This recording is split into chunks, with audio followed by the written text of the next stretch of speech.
하나님의 말씀은 역대하 6장 22절에서 31절까지의 말씀입니다. 역대하 6장 22절에서 31절입니다.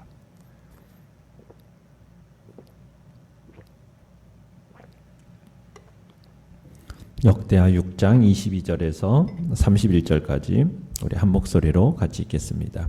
시작. 만일 어떤 사람이 그의 이웃에게 범죄함으로 맹세시킴을 받고 그가 와서 이 성전에 있는 주의 제단 앞에서 맹세하거든 주는 하늘에서 들으시고 행하시되 주의 종들을 심판하사 악한 자의 죄를 정하여 그의 행위대로 그의 머리에 돌리시고 공의로운 자를 의롭다 하사 그 의로운 대로 갚으시옵소서.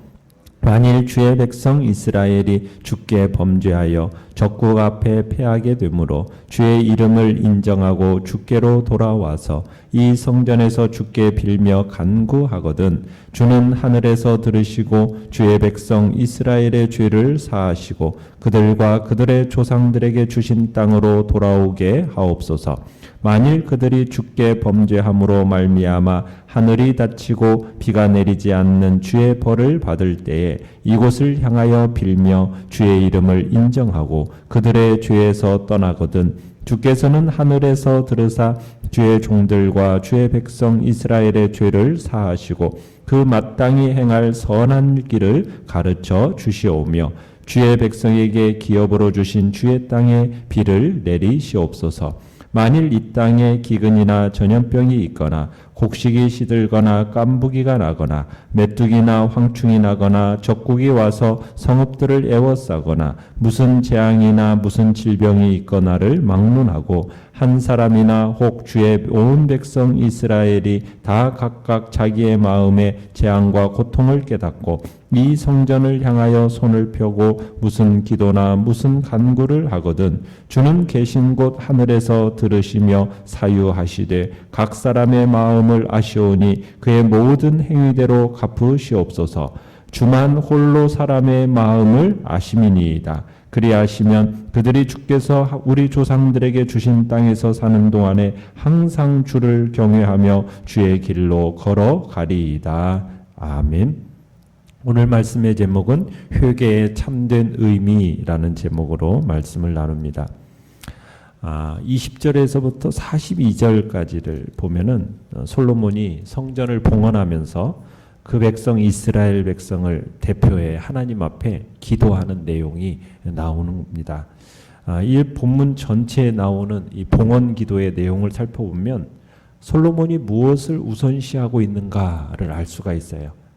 우리가 어제 봤던 20절, 21절에서 기도의 서원에 해당되는 내용을 보더라도 자기만 아니라 모든 백성들이 기도할 때 무엇이 첫 번째 기도 제목이었습니까? 사하여 주옵소서. 21절 끝에 그죠? 뭘 사해 달라는 겁니까?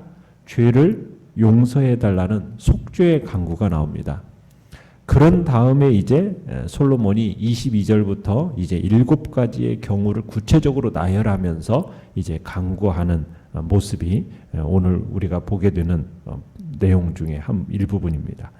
자, 내용 관찰 문제 1번을 보시면 자, 솔로몬이 간구한 4가지 경우는 무엇입니까? 자, 22절에 보시면은 만일 어떤 사람이 그의 이웃에게 범죄함으로 해서 어떤 사람이 이웃에게 범죄한 경우를 얘기하고 있습니다. 그 다음에 24절로 가보시면 두 번째는 하나님께 범죄해서 외적의 침입을 당했을 때 이야기를 하고 있습니다. 그래서 적국 앞에서 패하게 되었을 때, 그 다음에 세 번째 26절에 가보시면 주께 범죄함으로 이제 또 땅에 비가 내리지 않게 되었을 때, 자, 그 다음 네 번째 28절에 가보시면 네 번째는 기근이나 또 전염병이나 온갖 질병, 재앙, 또 적국의 또 침입, 이런 일들에 대해서 전체적인 경우들을 또한 이렇게 얘기를 하고 있습니다. 자, 내용 관찰 문제 2번을 보시면 자, 각각의 경우 하나님께 어떻게 응답해 주시길 간구합니까? 자, 첫 번째는 이제 솔로몬은 이스라엘의 왕으로서 가장 중요한 임무 중에 하나가 뭐냐면 백성들의 소송을 듣고 재판하는 겁니다. 자, 그런데 그 재판을 올바른 판결을 내릴 수 있도록 하나님이 도와주시기를 간구하고 있는 거예요. 그러니까 23절에처럼 솔로몬은 지금 하나님이 직접 판결해 주시기를 희망하는 겁니다. 거짓말하는 자들이 거짓말을 시인하고 숨어서 범죄한 자가 악을 고백하고 그들 모두가 행한 바대로 심판을 받게 함으로써 공의를 세우는 이 일. 이것은 이 사람의 재판과 지혜로 이루어질 수 없는 일이거든요. 그러니까 사람이 보건 보지 않건 정의롭게 모든 것을 판단하고 거기에 따라 진실을 드러내시는 하나님을 통해서만 이 일이 가능하다라는 것을 솔로몬이 인정하고, 그래서 솔로몬은 하나님께서 모든 사람들의 행할 바를 따라 갚아주시기를 지금 간구하고 있는 겁니다. 그러니까 결국 솔로몬의 이 같은 기도, 이렇게 기도를 드릴 수 있었던 것은 사람이 알 수 없는 불의와 눈속임, 또 거짓된 모든 일 가운데서도 하나님이 감찰하시고 계시고 공의로서 선악간의 모든 것을 그 일 행한 사람들에게 갚으실 수 있다라는 그런 믿음이 있었기 때문에 지금 솔로몬이 이런 기도를 드릴 수 있었던 거죠. 그 다음에 두 번째 솔로몬이 기도하는 것은 이스라엘 백성이 죄로 인해서 하나님께 벌을 받아 전쟁에서 패해서 포로의 시련을 겪게 될 경우, 그러면은 그것은 이제 하나님이 이스라엘을 징계하시는 것인데, 그러면 그 사실을 깨닫고 죄를 회개할 수 있도록 도와달라는 거예요. 그래서 하나님께 돌아와서 하나님의 이름을 부르고 기도하면 어떻게 다시금 용서해 주시고 회복시켜 주실 것을 간구하는 내용의 기도입니다. 그러니까 솔로몬이 장차 이스라엘이 처해질 모를 그 패전의 극한 고통, 환란 속에서 지금 다시금 회복될 수 있는 유일한 길로 이해했던 것이 무엇입니까? 철저한 회개, 그 회개에 근거한 기도라는 것이죠. 그래서 24절 끝에 보시면 중간말에 그렇게 해줘. 주의 이름을 인정하고 주께로 돌아와서 이 성전에서 주께 빌며 간구하거든. 그러니까 회개하고 기도하는 그 자리, 거기서부터 이제 회복의 희망이 시작될 수 있다라는 겁니다. 그 다음에 세 번째는 이제 솔로몬은 이스라엘이 죄를 지어서 이 땅에 뭐가 내리지 않아요? 비가 내리지 않게 될 경우, 그러면은 만일 백성들이 이런 사실을 깨닫고 이 성전을 찾아서 하나님께 간구하면 하나님 그들의 죄를 용서해 주시고 다시 비를 내려달라고 기도를 하는 겁니다. 그러니까 가뭄이라는 것이 우연히 자연적인 어떤 현상으로 일어나는 것이 아니라 하나님의 그 심판으로 말미암아 빚어진 현상이라는 것을 얘기하고 있는 거죠. 그러니까 솔로몬은 하나님이 백성들의 회개 기도를 들어주시고 비들을 내려주심으로써 이 둘의 관계를 통해서 이스라엘이 이제 27절에 가보시면 선한 길을 가르쳐달라고 합니다. 올바로 행할 수 있는 길을 가르쳐달라는 간구도 지금 곁들이고 있는 걸 보게 돼요. 그러니까 지금 솔로몬은 가뭄을 해소하는 것만큼이나 뭐가 더 중요하다고 생각하는 겁니까? 이스라엘이 바른 길을 알아가는 것이 중요하다고 생각하는 거예요. 그러니까 하나님이 이스라엘에게 기근을 주실 때에는 뭐가 더 중요하게 여겨야 되는 겁니까? 하나님의 뜻을 분별해내는 것을 더 중요하게 여겨야 함을 지금 이야기하고 있는 거죠. 그 다음에 네 번째는 28절에서 한 번 더 하나님께 백성들이 성전을 향해서 회개하면 가뭄을 해갈해 주실 뿐만 아니라 온갖 질병과 재앙을 다 거두어 주실 것을 기도를 합니다. 그리고 온갖 또 침략해온 이방인들의 손에서도 구원해 주시기를 또 바라고 있죠. 그러니까 여기 이 말씀에서 나오는 이 온갖 재난들은 어떻게 보면 이스라엘이 하나님 앞에서 범죄할 때 있을 수 있는 그 이 불행들을 총괄하는 표현이라고 할 수가 있습니다.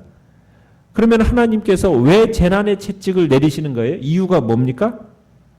범죄하는 자를 회개케 하고 죄로부터 떠나도록 하기 위해서 하나님은 이런 재난을 내리신다는 거예요. 그런데도 죄악을 거듭거듭 돌이키지 않고 거듭거듭 반복하면, 죄를 범하면 어떤 일이 일어나는 겁니까? 당연히 죄를 돌이키기 전까지 거듭거듭 계속해서 하나님의 진노와 재난 속에 살아갈 수밖에 없다라는 이야기를 하는 거죠. 그러니까 공의로우신 하나님께서는 죄에 대해서 진노하시고 그 죄가 소멸되기까지 자기의 백성들을 그 심판과 재앙의 손을 거두지 않으신다는 거예요. 만약 우리가 죄 가운데 살아가잖아요. 그러면은 우리 주변과 삶의 환경에 끊임없는 고통이 찾아올 수밖에 없다는 얘기입니다. 그러니까 이 같은 고통과 어려움을 가중시키는 그 같은 이 죄악이 우리가 희생을 그렇게 치르면서까지 그 죄악을 고수할 만한 가치가 있는 것이 아니지 않습니까? 그런 게 못 되잖아요. 그러니까 하나님께서 당신의 백성된 우리가 이 같은 고통 속에서 살아가는 거 결코 원치 않으시거든요. 그래서 하나님께서는 그 같은 고통과 시련 속에서 헤어나올 수 있는 길을 제시하고 계시는 거예요. 그 길이 뭡니까? 바로 죄를 자복하고 하나님을 향해 나아가는 회개인 거죠. 회개. 그러면서 솔로몬은 그냥 맹목적으로 30절에 이제 맹목적으로 그냥 모든 사람을 동일하게 대해달라고 하지 않고요. 사람의 마음을 아시는 하나님이 각 사람의 행실대로 갚아달라고 합니다. 그러니까 올바른 마음을 지닌 사람은 축복하시고 구원하시되 악한 마음을 지닌 자는 벌해달라는 것. 이렇게 하시면은 31절에서 이스라엘 땅에 사는 모든 사람들이 하나님을 어떻게 하게 될 거라고요? 경외하게 될 것이다 라고 이렇게 표현을 하고 있습니다. 자, 영과 묵상 문제 3번을 보시면 자, 네 가지 경우의 공통점과 차이점은 무엇입니까? 여기 네 가지 기도 모두 자신의 죄에 대한 깨달음과 고백, 그리고 용서와 간구, 그리고 새로운 삶을 향한 결단, 이게 담겨 있음을 보게 되는 겁니다. 그러니까 이게 회개인 거죠. 죄에 대해서 깨닫고 그 다음에 그 죄를 고백하고 그리고 하나님 앞에 그 죄를 용서를 간구하고 이제 새로운 삶을 향해서 뭐 하는 겁니까? 결단하는 거. 이게 있어야 되는 거예요. 이게 회개입니다. 그러니까 하나님의 거룩한 집인 이 성전은 죄에 대한 심판이나 용서가 이루어지는 곳이에요. 그러니까 이스라엘은 지금 선택받은 하나님의 백성이기 때문에 하나님이 거룩하신 것처럼 그들도 거룩해야 되는 거예요. 만약 이스라엘이 그 거룩함을 지키지 못하면 어떻게 됩니까? 그 거룩한 땅 가나안에서 쫓겨나는 거예요. 이스라엘 공동체든 개인이든 죄를 지으면은 성전에 나와서 심판받는 겁니다. 그러면 그걸 어떻게 해야 돼요? 회개하고 용서를 구하고 하나님의 가르침을 받아서 거룩함을 회복해내야 되는 겁니다. 그러니까 우리는 이 솔로몬의 기도를 통해서 이 모든 재앙과 관련해 하나님의 원하시는 것이 그저 단순하게 그냥 하늘이 열려서 막힌 하늘이 열려서 비가 내려지고 그리고 질병과 재해로부터 자유를 얻는 것, 단순히 이것에만 있지 않다라는 것을 우리가 알 수가 있는 거예요. 이 모든 것은 어떻게 보면은 죄를 회개함으로 있게 되는 외적인 표시일 뿐인 것이지 하나님께서 이스라엘 백성들에게 원하는 것은 다른 데 있는 겁니다. 근데 우리는 자꾸 뭐만 봐요. 비가 안 오니까 비 내려주세요. 전염병이 도니까 전염병을 없애주세요. 이것만을 얘기하는데 이것만이 아니라는 거예요. 하나님께서는 이스라엘 백성들이 약속의 땅에 사는 동안에 그러한 것을 제거할 수 있는 길이 뭐냐? 계속 얘기 드는 게 27절에서도 뭘 얘기하고 있냐면 죄를 사하시고 그 마땅히 행할 선한 길을 가르쳐 주시오며 이렇게 선한 길을 가르쳐 달라고. 또 31절 끝에 가도 뭐래요? 항상 주를 경외하며 주의 길로 걸어가리이다. 그러니까 이스라엘이 마땅히 하나님이 가르쳐 주시는 그 선한 길, 주의 길, 이것을 따라감으로 하나님을 항상 경외하게 하려는데 모든 목적이 있다라는 것을 기억해야 되는 거죠. 자, 느낀 점 4번을 보시면, 자, 우리의 죄를 하나님 앞에 정직히 고백하고 용서를 구하는 솔로몬의 기도에서 무엇을 느낍니까? 그러니까 우리가 무엇을 가장 먼저 구해야 할지를 생각해 보게 되는 거예요. 그냥 일반적인 입장에서 그냥 한 나라의 왕으로서 백성들을 대신해서 기도하는 거지 않습니까? 그러면은 전쟁에서 승리케 하옵소서, 경제적인 번영이 있게 하옵소서, 이것을 앞세울 수 있는데 이걸 앞세우는 게 아니에요. 그런 것은 기도의 목록에 포함되어 있지 않아요.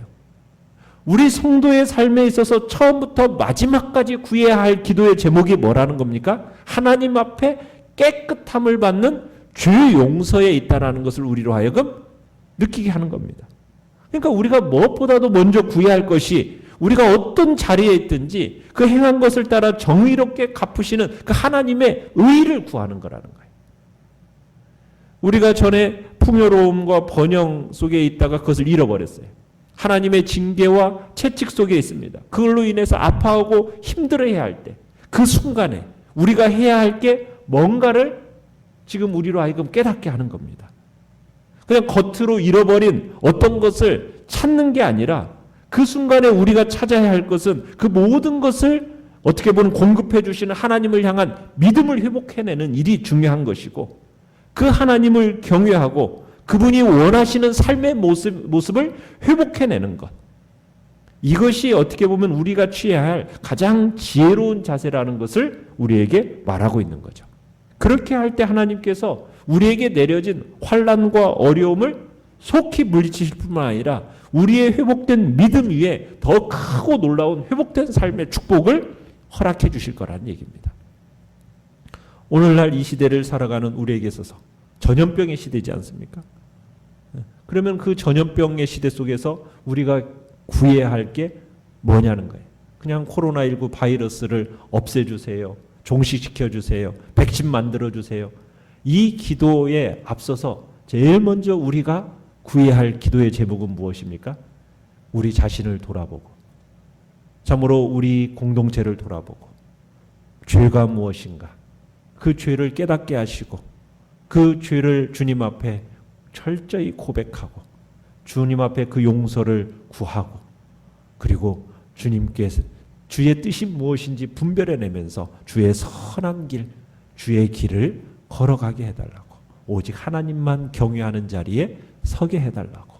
이게 바로 우리가 이 시대를 살아가는 우리가 주님 앞에 부르짖어야 할 기도의 내용임을 다시 한번 확인하게 되는 것입니다. 결단과 적용 5번을 보시면, 나는 회개한 이후 그 죄로부터 돌이켜 변화되는 삶을 살고 있습니까? 최근에 내가 회개한 기도 제목이 있다면 무엇이고 어떻게 고쳐나가야 할지 구체적으로 적어 봅시다. 자, 오늘의 기도 같이 읽겠습니다. 시작. 정직히 우리의 연약함과 부족함을 회개하게 하시고 변화의 능력과 긍휼의 은혜를 맛보게 하소서. 아멘. 말씀을 생각하면서 기도하시고요. 연약한 우리의 지체들을 위해서 기도해 주시기 바랍니다. 그리고 코로나19 바이러스 속에서 참으로 하나님 앞에 우리의 죄와 허물들을 참으로 주의 죄를 고백하고 용서를 구하면서 하나님의 은혜가 역사가 우리 안에 나타나게 해달라고, 또 오늘 수요 예배 가운데도 하나님의 풍성한 역사를 놓고 주여 3번 부르짖며 나아가겠습니다.